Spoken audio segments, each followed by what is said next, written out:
Hello, thank you for joining us today. I'm glad you're with us. I'm joined here by Alfredo Lago, and let's go ahead and get started. So today's session is all about concession strategies. This is one of our most popular topics, and so concession strategies for negotiation.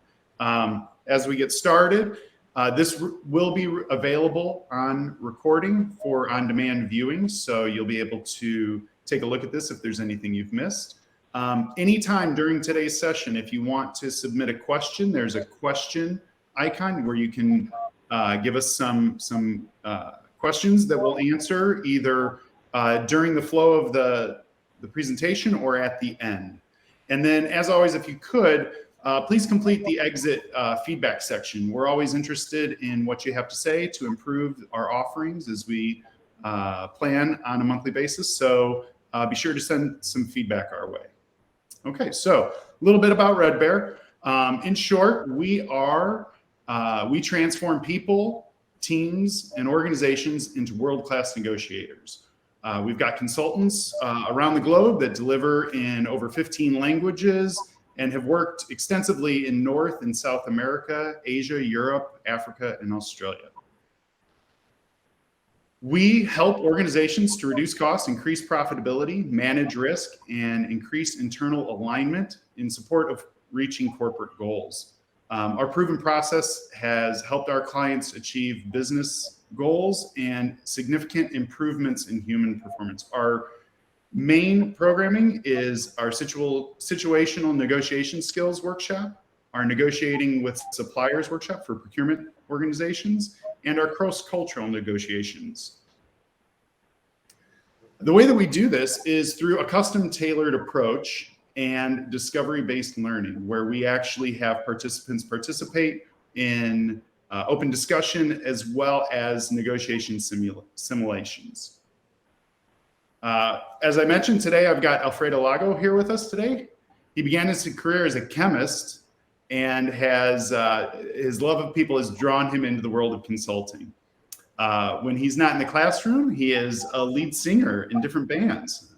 If you could share a little bit about that, that'd be great. But Alfredo, thanks so much for being here with us today, and let's jump right into talking about concessions.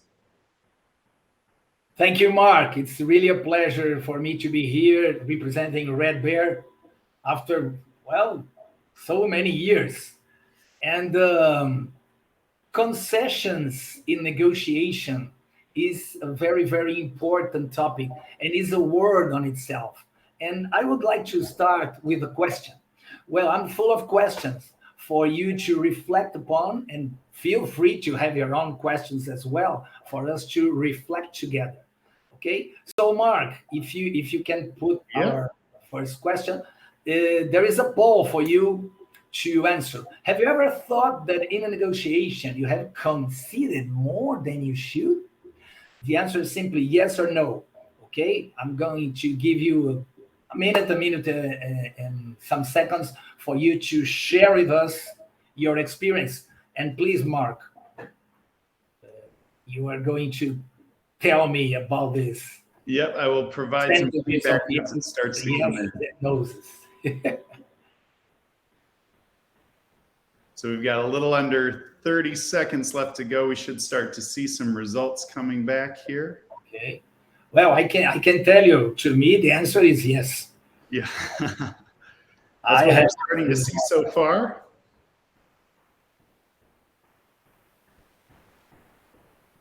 So far, we've got 100%. Let's see if everyone feels this way. So got just a few more seconds left to go on this poll.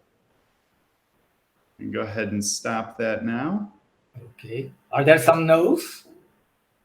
No, we have no no's. So 100%. Wow. The audience has thought that they've gotten, they could have gotten more.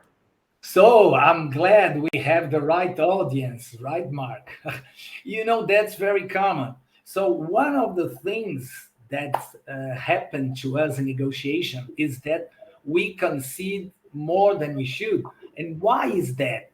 Probably because of some mistakes that we commit in the negotiation. And I would like to discuss some of them. Okay, I will concentrate on 4 main mistakes during the negotiation. The first one is that we normally do not invest time in planning a concession strategy. What do I mean by that?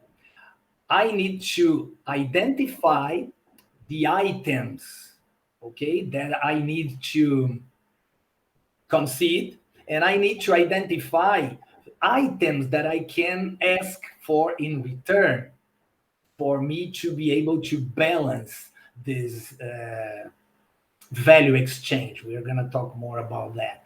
But the thing is, we fail to have a kind of concession strategy. Maybe it can be right for us if we anticipate that we'll have to concede something, because the other person in a negotiation, they will be asking for things. And we need to be prepared to at least concede some of those things, because if we do not concede anything at all, the other person will get the message, oh, okay, well, is this really a negotiation? Because this person is not flexible. Probably that is going to stop the negotiation. So we need to prepare in advance what to concede and how to concede. And that's very interesting, because sometimes how we concede is more important than what we concede, because the amount of concession may be important for the other person, but the way in which we do that can be perceived as a good or bad thing, depending on the way that we are going to negotiate or going to concede. How can we do that? We can apply 2 different behaviors when we are conceding. One is called the conditional proposal. What is that? It's a kind of testing an hypothesis for us to be vague and probing some alternatives. For instance, if I am negotiating, I can propose something like, okay, well, if I can be more flexible on the price terms, would you be willing to be more flexible or to increase your volume with us, for instance? Okay, if the person says, yes, I know that this would be a valid path, and probably we'll reach some agreement on those 2 negotiables. If the person says, no, I didn't lose everything because I hadn't proposed anything concrete, right? So I'm just proving a way of finding an alternative. If it's not for this, in this direction, I can go to another direction and test a different item. And the second behavior is when we make a trade. Well, the difference between making a trade and proposing conditionally is that making a trade is very specific. Then we need the response from the other person right away. So to complete my example, okay, well, I'm willing to give you 3% discount if you increase your volume by 15%. Okay, that's very specific, and the person has to decide at the moment if they're going to accept that or not.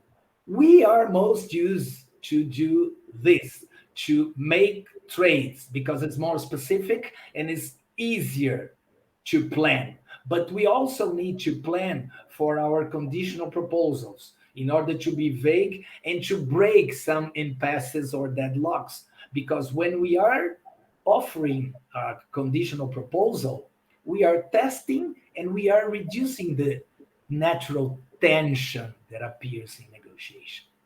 Okay, so that was our first mistake. So not having planned a concession strategy.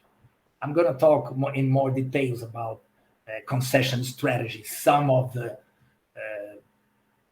common strategies that are used in negotiations. Second one is when we do not exchange value. So we have to transmit that our proposal, our solution, idea, or product or service has value, okay? And the way that a person perceives that probably is less valuable than we are thinking, that the value that we're thinking. Mark, we can now pose our second question for that. Very good. I'll get that started for us. What percentage of negotiations do you feel that you have won and your counterpart also felt they had won? You know, both winning at the same time. This is a great question too, because it's so easy to get caught up in your own side of the deal, and sometimes it's easy to lose sight of what your counterpart felt about their perception of value in that.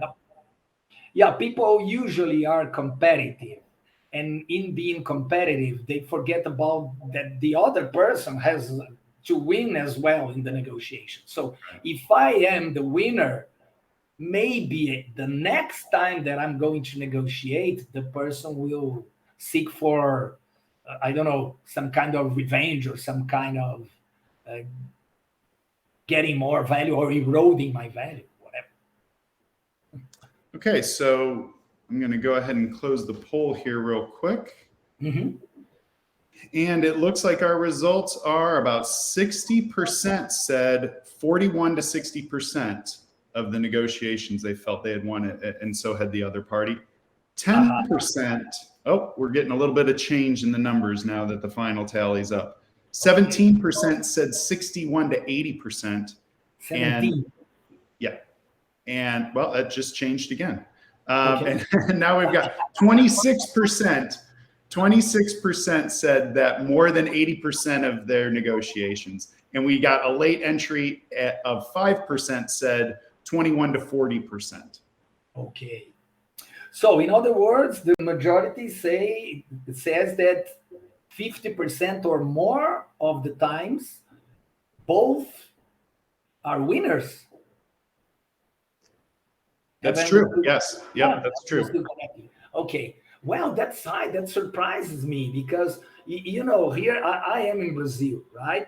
And I don't think people really seek the win-win. People may say that they seek a win-win, but people are very, very more concerned about their own results in a negotiation. But let me analyze this a little further, a little deeper. Okay, let's imagine one thing.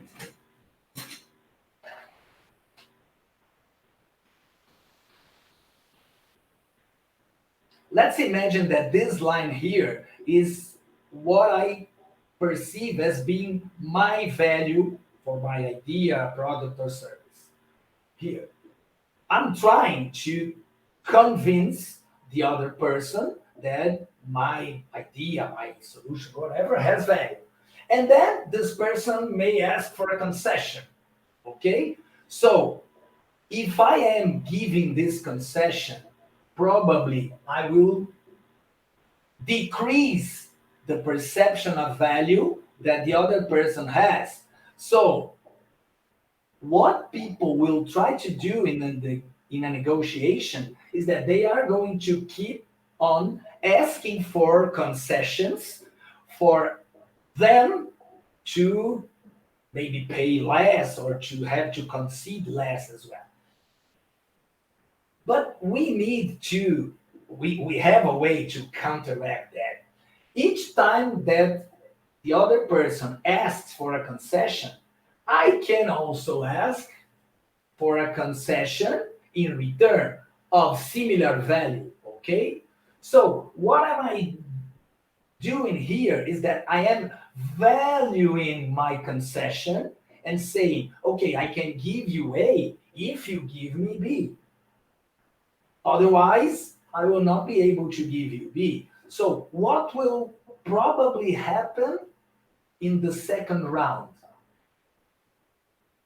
they are going to ask for another concession, but that will be less than the first one because they will need to fight for this concession, okay? And maybe because probably they will not want to give up this value because they have also their lines of value. And again, I am asking for something of similar value. So in the following round, I keep on doing that. And I am, in a way, I am educating the other person that in order to get a concession, they have to give me a concession in return. And that's very important for us to be able to keep our value. Otherwise, this value will be eroding. And guess what? This even happens before we are going to negotiate. Yeah, that starts in the first contact that we have with the other party. Maybe it's a supplier or maybe it's a customer. Doesn't matter. Okay, but people are very concerned about that. The thing is, and that's the mistake here. Yeah, if I am not exchanging value, I am not asking for something in return. Probably this is the most common mistake that appears in negotiations as far as concessions are concerned. Because, you know, if I am giving a concession and not asking anything in return, what is the value that the person will give to this concession? Zero. So, and if they received zero, even if they receive the concession, they will keep on asking for more and more. So if we don't do like this, people maybe, if we give them that, next concession that they are going to ask, probably it will be like here. And this line of value here will drop until maybe our limit, right? So that's our second mistake. Think about it, guys. So, third common mistake is that we forget that emotions play a pivotal part in negotiations, right? So, when I am in the classroom, I ask the following question to the audience. Okay, do you think negotiations are more emotional or more rational? And people say, well, maybe more rational, more emotional, depends, or a little bit of both. Let me tell you a story, okay, that I read in a book called Beyond Reason by Roger Fisher and David Shapiro. Both are considered two of the main gurus in this topic of negotiation. Let's imagine that I have here a $10 bill, okay? And I am going to gift any of you here in this meeting, in this session, under one condition. You have to split this money with another person that is also here in this meeting. And the thing is, if you have the power, for instance, you are person A, okay? I gifted you the $10 bill. If you have the power of deciding how to split this dollar bill, yeah, and that's the condition, okay? You have to split this money, X% for me and Y% for the other person. The person to whom you will be proposing this division, let's call it person B. Person B has the power of veto. What is that? Okay, the person can refuse your division, and if this person B refuses the way you've split the money, nobody will win anything. So you will be left with zero. You will only be gifted the money if person A splits the money in a way that person B accepts. Okay? So guess what happens? How would you divide that? You can think about it. Yeah? Mark, how would you divide that? It seems like the most easy answer is to say I'll split it in half. That way the other person's going to agree to it, and I still walk away with some. And that's the answer that I have in 90% or more of the people. And then I ask, okay, this 50-50, is this rational or emotional? And people say, oh, of course it's rational. Wrong answer. Let's take emotion completely out of the equation, okay? If I have the power of splitting the money, I have the 10, okay? But I have to split it. And the other person has 0. So if it was rational, the process would be, the division would be 9.99 for me and 1 cent for the person. Okay?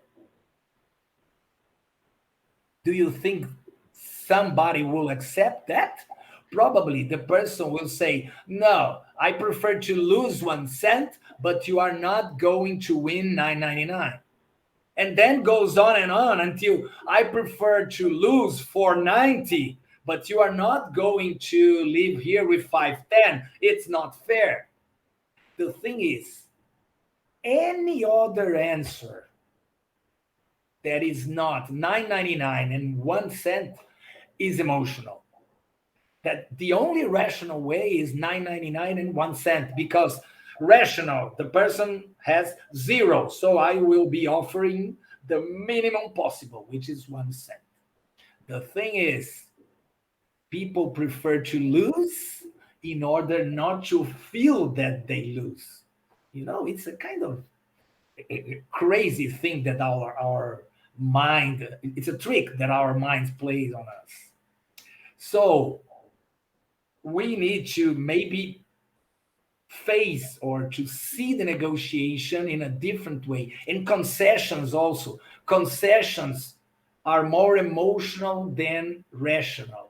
What happens in the negotiation and in concessions is that we think that we are being rational because we can find reasons to justify our emotions. If you do not like one person, you can find 5 different reasons not to do any business with this person. Okay, so that's very, very important, guys. Finally, 4th mistake that I would like to comment. There are 2 main ways of negotiating. It's very linked to what I've just said. If we consider 2 different ways of negotiating, the most common one,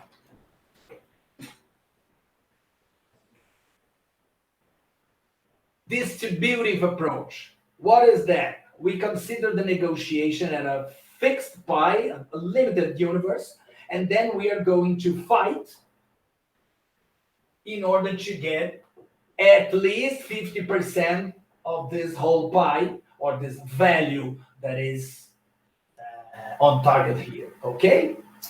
But what if we think before trying to split this pie, why don't we try and expand the size of its pie? That's the integrative approach. Maybe the solution is, okay, I can get 40% of this pie. 50-50 is not a possible solution, but 40% is okay because it's a better result than this 50% here. But in real life, people will follow the 9.99 to 1 cent rule. Okay, it's like, okay, I prefer to win less, but the other person will not win 60% while I win just 40. I prefer 50-50. Yeah, but that's irrational, guys. Because I'm better off here. This is a better result. Doesn't matter. What matters to me is that the other person will not be better off me at the end of this negotiation. That happens every day, right? So, some questions until now, Mark. Now that we've talked about the mistakes. So I've got a quick question. So a lot of times, like you say, folks will make a concession based upon maybe a desire to get agreement, right? As opposed to really protecting their self-interest. So that really, that seems to suggest that they're looking past what's important and focusing on just that relational aspect of an agreement or a negotiation, trying to get a concession that, or proposing a concession that would be appealing to the other party and kind of losing sight of their own self-interest. Yeah. It's interesting that because, people are more concerned with their own self-interest. But what they don't see is that together in a negotiation, we can create value before trying to split the value that we see, right?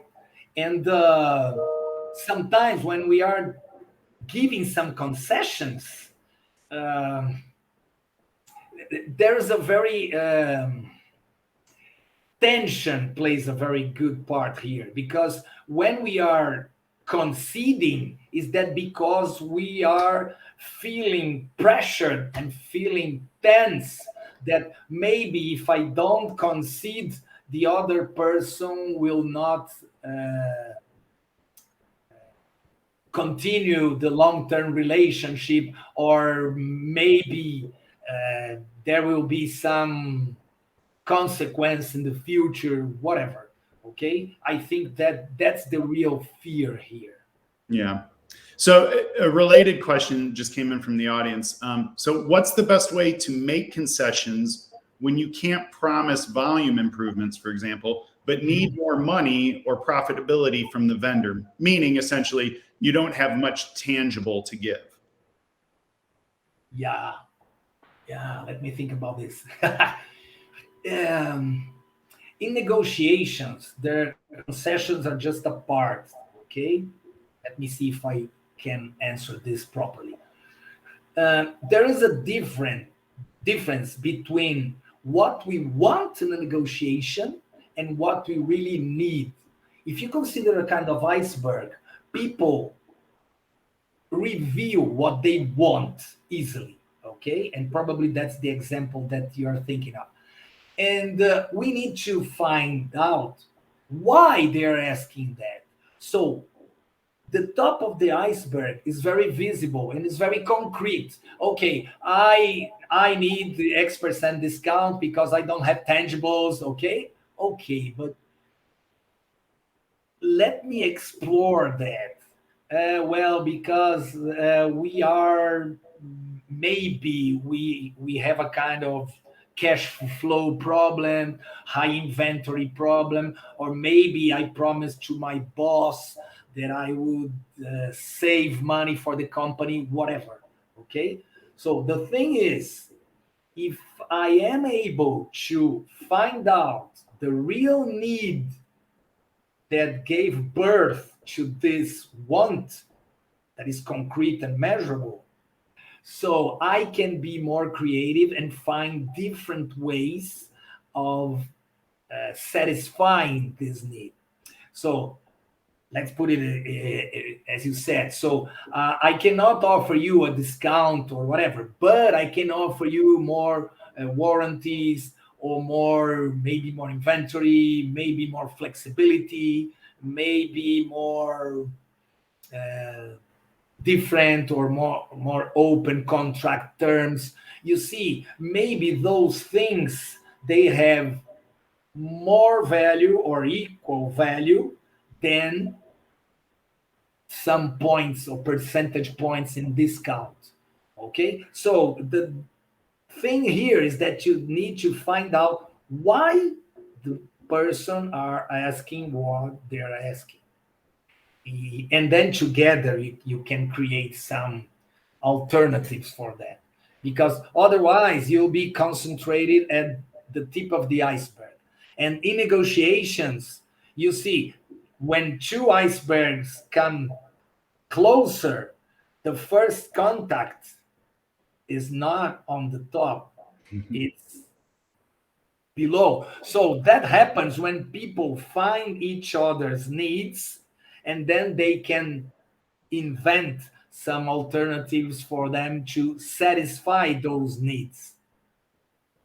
I don't know if I complicated people's minds here. No, I think that makes a lot of sense. I think what it does is it really underscores the importance of planning too. So even thinking about the integrative approach is that expanding the pie or having an understanding that you don't have many tangibles to offer should really be forcing you to think about, well, what do I have to offer? You know, what could I, if they want X, Y, or Z, what could I trade? And so that really underscores the importance of planning, if I'm understanding that correctly.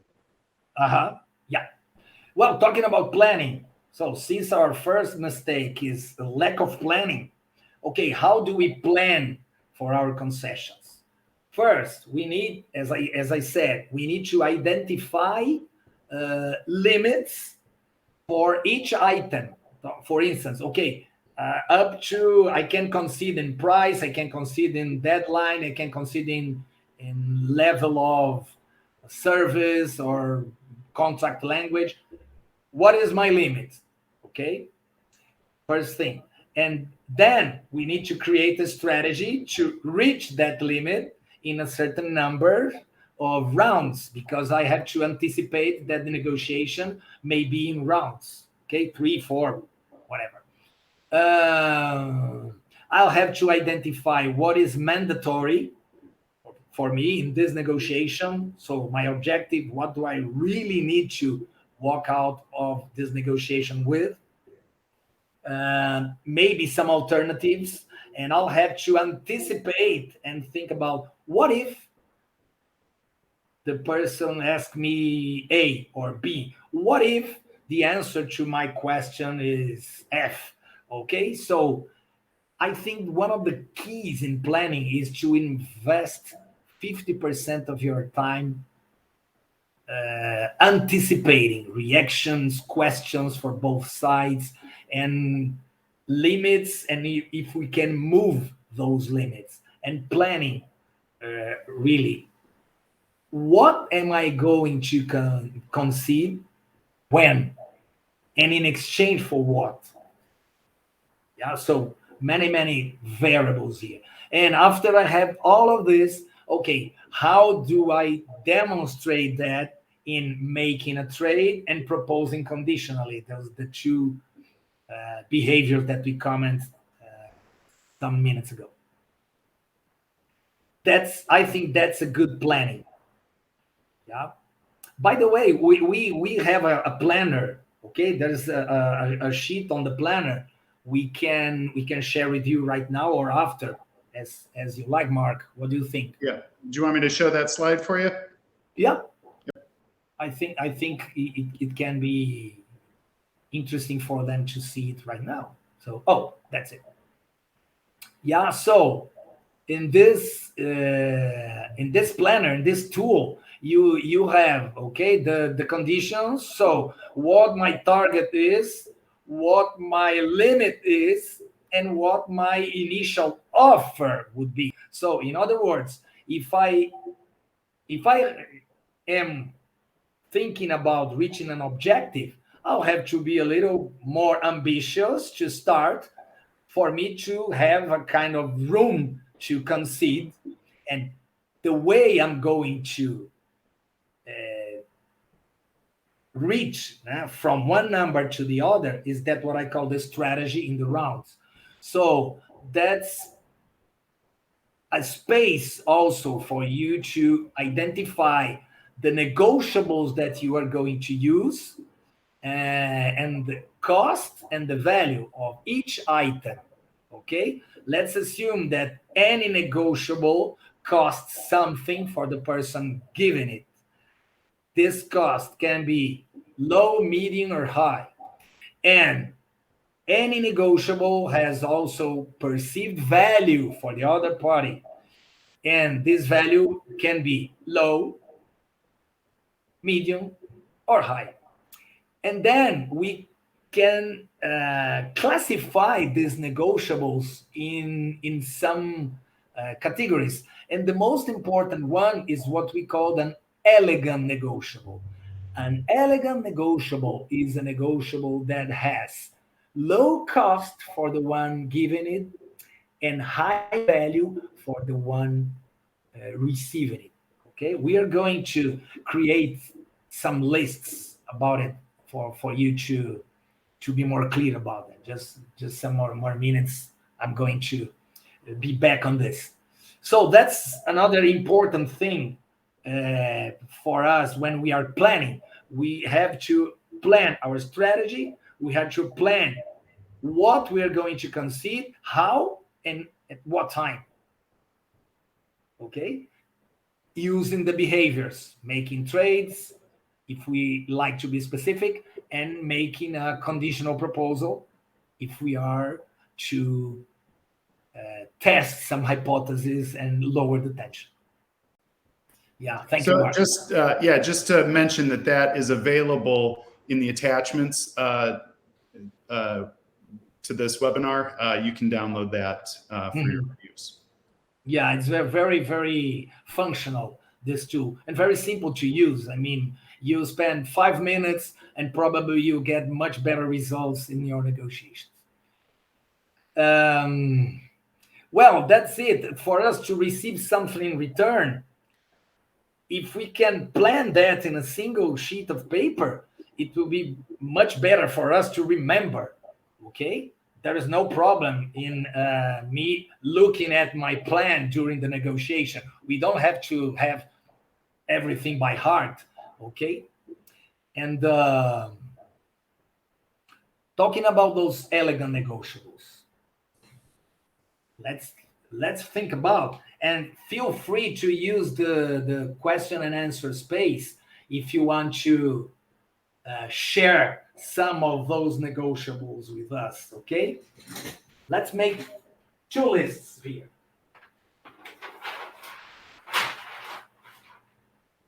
The first list that I would like to do here is what to give.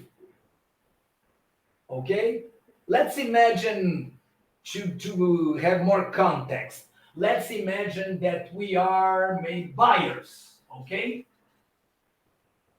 in an organization.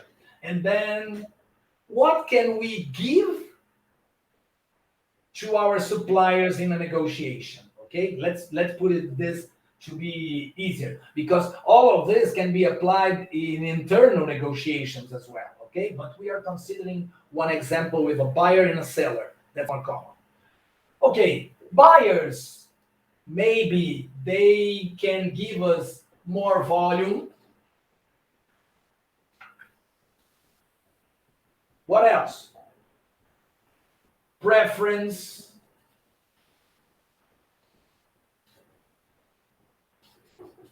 Exclusivity. Yeah. Do we have some suggestions, Mark? We have not had any come through. Some of the things that we've discussed previously, I think you've captured. Okay. See if anything comes through. We do have a question that we'll get back to in a little bit. Okay, references. Okay, what else? Extend length of contract.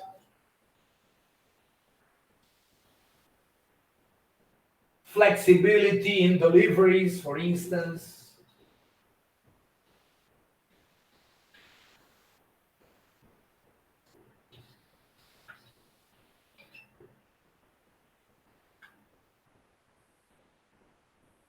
Yeah, what else? Access to my boss, for instance, or to decision people.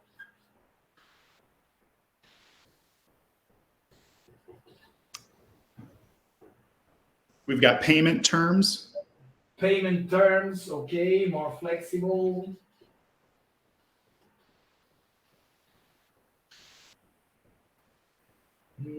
Let me see what else here. Access to decision people. Feedback, okay.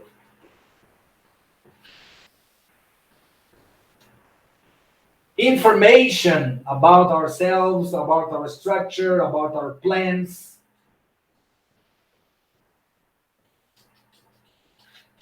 Also, one interesting thing, I can also allow my supplier to participate in planning meetings. So,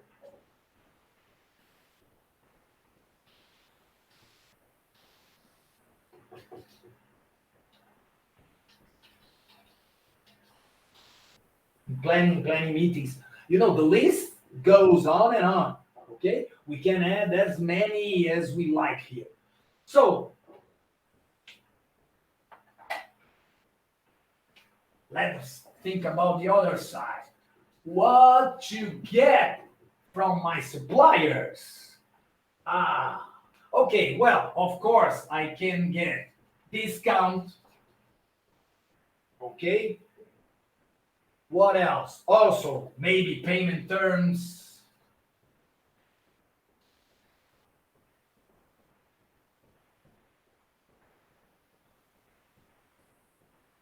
What else? Flexibility as well, maybe in the contract.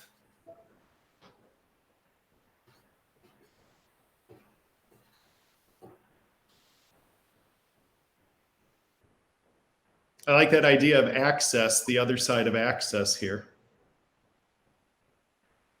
Access. Okay, I can also have access to my boss, for instance. If I am a sales guy, access to higher levels in my sales organization. Yeah. What else? Well, maybe inventory, warranties. R&D resources, research and development resources. Yeah. Resources. Know-how. Training. Okay, depending on the solution that you're thinking of, maybe training.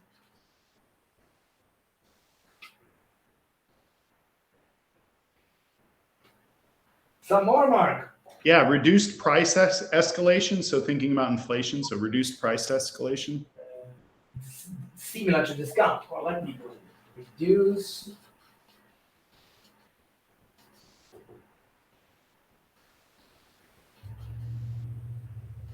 Support. Yeah. Tech services, consulting.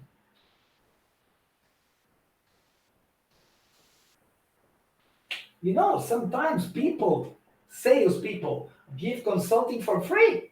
Yeah, some information, market information, for instance. Just-in-time supplies, so related to inventory.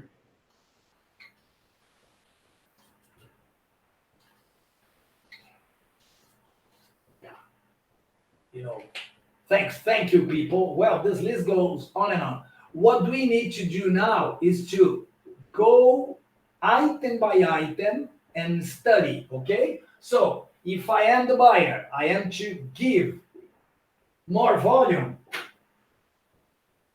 Sometimes more volume, it's easy for me to concede because it depends, okay? Let's assume that this cost is low for me, and maybe for the supplier it has a high value.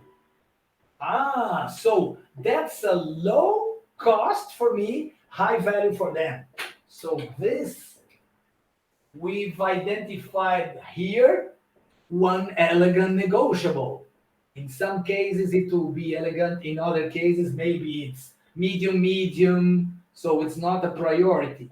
It will depend in the negotiation. Okay, but if you go item by item, you are going to see that probably feedback it's a thing that is also doesn't cost much and is very valuable for the other side.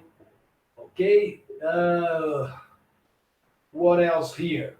Maybe some types of training are very, very cheap for the supplier and they are very, very valuable for procurement organizations or buyers.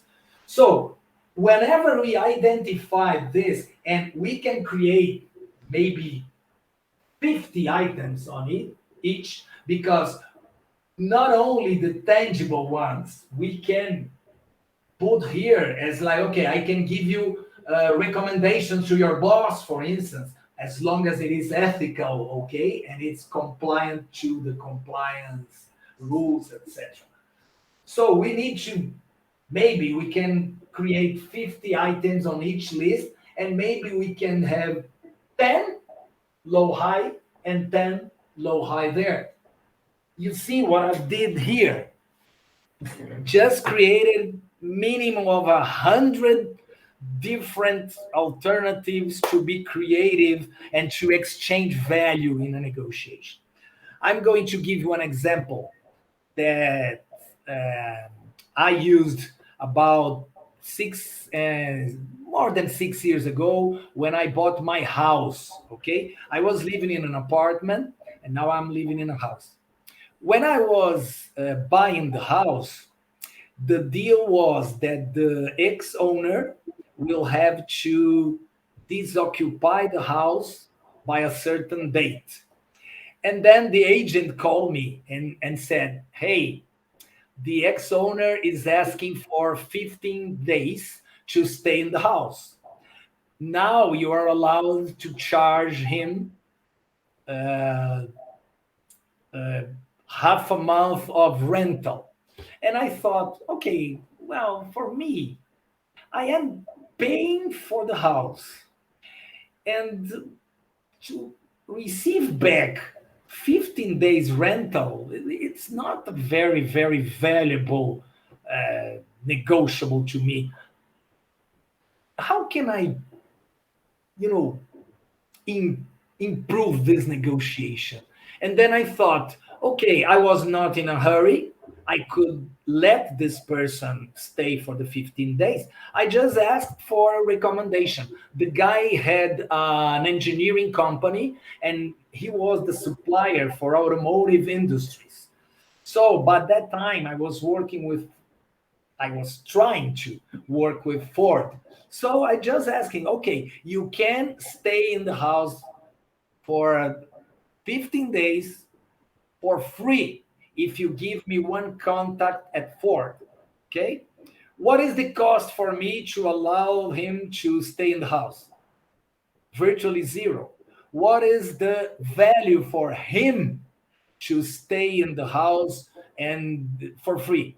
Well, it was huge because, if I did not allow that, he would have to go to a hotel. The guy has a family, 2 children, a dog. Well, maybe to a hotel or to the in-laws, even worse, guys. So, huge value, okay? Cost for him. How much does it cost for him to give me one contact in Ford? Virtually zero. What is the value to me? Huge. I can take the risk, okay? But the value for me is huge. I can have an opportunity to go there. So that's it. Happened to me in real life. So if you can, one of the first things that you can do to start planning well your concessions, to create those two lists and put as many items as you think of, including the intangible ones like feedback, confidentiality, access to people, okay? Information, whatever. And then you can study for this specific person with whom I am negotiating. Is this high value, low cost for me? And what I'm asking in return has high value, low cost? Yeah, good. So, last but not least, let's talk about strategies.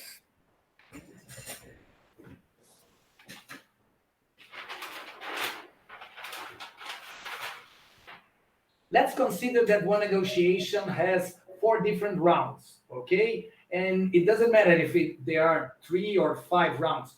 4 for us to be thinking together here. And let's assume that I have an amount of concessions. I would say 12, okay? 12 units or whatever. Maybe price, maybe deadline, maybe quality, anything. Let's think about price. It's easier. Okay, I have something that is 100% or 100 units, and I can give you 12% discount. Well, that's our first strategy, guys. So 0, 0, 0 on the 3 first rounds, and then all of a sudden, last one, 12. What is the message here? The message is, I am not flexible. I am not willing to negotiate. Probably this negotiation will break down and will not reach the 4th round. And if it reaches the 4th round, the person will be angry because 12, why not before? And probably this angry person will force a 5th round. So if I have a limit of 12 units, I'll not be good in a negotiation. So this we do not recommend, okay? And that's very common, believe me. If you don't plan, probably you are following this pattern here and you are not noticing. Let's go to number 5. Exactly the opposite. The 12 that I have just on the first round. So easily I am conceding. And then 0, 0, 0. People will believe it. No, they will think, no, if you gave me 12, there is more. Give me some more, at least 5. So they will be forcing me to give more concessions, but I don't have. I've applied all margin that I had here. So also not recommended because I'm losing value here. Another one, very, very common. You see, this is the most common one, believe it or not. Strategy number 2. Okay, we start with very, very small concession and then we are going to increase it. The message here is, if I keep the other person, okay? The other person thinks, if I am pressuring long enough, I'll get this for free. Because the more I pressure, the more concession I get. So that's similar to, okay, if we have here 3, 3, 3, 3, it's the same, predictable. So in the 5th round, they will be forcing the 5th round and they will expect 3 more. Okay, so also not recommended. What do you recommend? 2 other.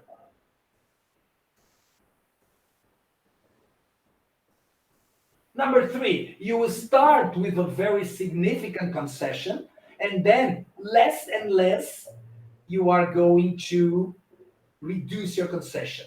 And the message here is clear. I am reaching a limit, and people perceive that. And that's the one that has more likelihood of closing, reaching a deal. Number 4 is a variation of it.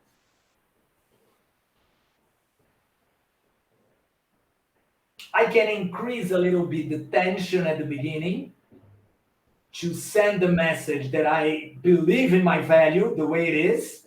So I will not concede anything unless they force me to do it. If they do that, so I can follow a similar pattern than number 3. Yeah, so maybe we can start with number 4 and see how the temperature of the negotiation is. If it's too high, okay, we can go right after to number 3, or maybe if we anticipate that it's going to be very tense, we can start with number 3. Always asking for something in return. Don't forget that. That's the most important rule in concessions, okay? Always ask for something in return. Similar value if possible. So we have names for these strategies. And in our last slide, I can show you. Yeah. Pattern number 1, it's called the wrecking ball or demolition ball because it demolishes the relationship, okay? Second one, avalanche. The more we pressure, the more concessions that we have. The third one is the ice cream, which is good, right? Everybody likes an ice cream. And everybody also likes a martini. That's a variation. And finally, number 5 is the sucker. Yeah, it's like the Woodpecker cartoon. Each time it does a stupid thing, sucker. Yeah, so don't do that, guys. If you have 12, split it in rounds. Don't be too eager to concede. And of course, you have to value your concession. So even if it's an easy thing for you to give, you may, I need to negotiate that internally with my company. I'll have to talk to my boss. Value your concession, okay? Don't make it appear too easy. Oh, that's easy. I can give you right away. No, don't do that. Yes. Okay, well, I think we've covered a lot of things here, Mark. Yes, we have. So we're running close on our time, but I've got one question that came in from the audience from earlier. And the question is, what is the importance of presenting other competitors' quotes during a negotiation? Yeah, I mean, there is one thing that is called, probably the person has already heard about that, the BATNA, okay? So if I am presenting other alternatives, the message is that I have alternatives and I need to know that I need to compare value, okay? So if I am a supplier, for instance, and I know I am very sure about my value and I practice all of this, doesn't matter. But if I am a buyer, it's usual that we have, 3 alternatives for us to choose. But it's important that the other person, the supplier, knows that we have alternatives, because sometimes when people think, I'm alone in this negotiation, I can do whatever I like. It's not like that. So maybe it's a way for us to play power in the negotiation. It's a good thing as long as it is true, right? So that doesn't mean that you are going to choose the cheapest one. You are going to choose the most valuable one. So we measure that in cost benefit. Value is when we do a simple equation, okay? So all of the costs and all of the benefits that we can quantify. Okay? If the benefits are much higher than the costs, we will going to choose, even if it's more expensive. I don't know if I answered the question, but no, that was great, Alfredo. Thank you for that. So we're coming up here on our time, and so I just want to thank you for what you've shared with us today. There's a lot of valuable information, and again, remind all of our participants that this will be available. The recording will be available after the session is over. If you want to watch that on demand, and as well as the downloads that we have. So if you want to download the concession strategy worksheet or the Red Bear negotiation planner. Those are available to you, as well as if they want to connect with Alfredo, if they want to connect with you on LinkedIn, or follow Red Bear and visit the Red Bear website. So all of those are available to you in the attachments. So Alfredo, thank you. I really appreciate all your time and information. And thank you very much. Thank you, Mark. My pleasure. And thank you, everyone, for your patience to stay up to now. Very good. Everyone, have a great day, and we'll see you next time. Bye-bye.